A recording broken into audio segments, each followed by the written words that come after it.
যে যাদবপুর ইউনিভার্সিটি আমাদের গেস্ট ছিলাম আমরা হোস্ট ছিলাম, আমরা ভালো। যাদবপুর বিশ্ববিদ্যালয়ে ওম প্রকাশ মিশ্রকে ঘিরে বিক্ষোভ দেখাচ্ছেন আন্তর্জাতিক সম্পর্ক বিভাগের পড়ুয়ারা। ওম প্রকাশ মিশ্রের চেম্বারে সাঁটানো বিভিন্ন পোস্টার তিনি নিজেই ছিঁড়ে দেন। এই আশা আপনাদের চোখের সামনে হলো। এরকম বিক্ষোভ দেখালে আপনি ক্লাস নেবেন কি করে? আপনাকে কে বলছে বিক্ষোভ দেখাবে? কেউ কিচ্ছু না। এই বিশ্ববিদ্যালয় আর আমার এই বিভাগে সমস্ত স্তরের ছাত্রছাত্রীরা আমাদের সঙ্গে রয়েছে এবং তারা বিশ্ববিদ্যালয় বিশৃঙ্খলা বরদাস্ত করছে না। এই যে আপনারা বলছেন যে অচল অবস্থা ইত্যাদি, এটা হচ্ছে কিছু সেকশন তারা নিজেদের পিচ বাঁচানোর জন্য তারা যে জুলুমবাজি করেছে, তারা যে মন্ত্রীকে আক্রমণ করেছে, তারা যে আমার উপর আক্রমণ করেছে, আজকে আলিপুরদুয়ার থেকে বাঁকুড়া, আজকে ডায়মন্ড হারবার থেকে শুরু করে নৈহাটি, আজকে পশ্চিম মিদনাপুর বলুন বা আপনি জলপাইগুড়ি বলুন, সমস্ত জায়গাকার অধ্যাপকদের কাছে যাদবপুর বিশ্ববিদ্যালয়ের কদর্য চেহারা তুলে ধরবার চেষ্টা করছিল। তাই জন্য আমার জন্য এটা খুব বেশি প্রয়োজন যে যাদবপুর বিশ্ববিদ্যালয়কে রিপ্রেজেন্ট করা আর এটা বলা যে আমরা এখানে পঠন পাঠন অধ্যাপনা আর গবেষণার কাজে রয়েছি। আর এইটার জায়গা থেকে আমরা বিচ্যুত হতে রাজি না।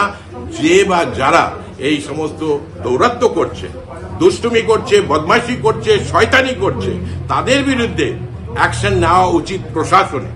তারা কোর্টে গেছেন, সব পক্ষ কোর্টে গেছে, কোর্টের উপর ভরসা করতে এদেরকে শেখার।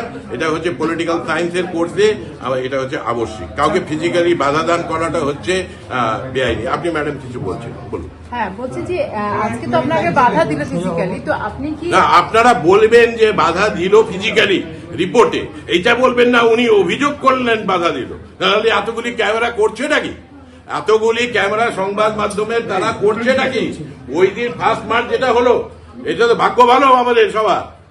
যাদবপুরের সুনামের কনটেক্সটে এটা যে যাদবপুর ইউনিভার্সিটি আমাদের গেস্ট ছিলাম, আমরা হোস্ট ছিলাম, আমরা ভালো গেস্টদের তত্ত্বাবধান করতে পারি। সেটা করার দায়িত্ব প্রশাসনের ছিল না, কিন্তু প্রশাসনের উচিত ছিল যে যথাযথ ব্যবস্থা করা। এবং কারা এই সমস্ত করেছে, কারা আর কি আক্রমণ শানিয়েছে। ওম প্রকাশ বিশ্ববিদ্যালয়ের দেওয়ালে দেশবিরোধী স্লোগান লেখা, এটা কিভাবে? আমি তীব্র ধিক্কার জানাই। এবং এই যে বিভিন্ন জায়গায় দেয়ালে পোস্টার লেখা, এগুলি সমস্ত হচ্ছে গর্হিত কাজ। পোস্টার লেখার জন্য নির্দিষ্ট জায়গা থাকবে। যে কোনো জায়গায় নতুন বিল্ডিং রং হচ্ছে, সেটাকে 3 দিনে আর কি পোস্টার লাগিয়ে আর কি নোংরা করে দিচ্ছে, দিনের পর দিন চলছে। এই বিশ্ববিদ্যালয় শুধু সিসিটিভি ক্যামেরাতে এলে হবে না, এখানে বায়োমেট্রিক ইন্ট্রোডিউস করতে হবে। এখানে বাইরের কেউ আসবেন না। আমি আজকে সবাইকে বলে দিয়েছি, আমার ছাত্রছাত্রী বাদ দিয়ে এখানে কেউ আসবেন না। Bureau report, PB news. Sun hospital, এখানে যে কোনো রকমের চিকিৎসার বিশ্বস্ত প্রতিষ্ঠান। খুবই কম খরচে বিশ্বমানের চিকিৎসা প্রদান করে থাকে।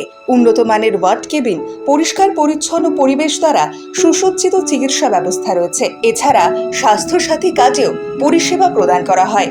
সুতরাং আজই যোগাযোগ করুন সান হসপিটালে। ঠিকানা GT road, Bhangakuthi, Bardhaman. Phone number মনে রাখবেন 9434188262 অথবা 83730954222।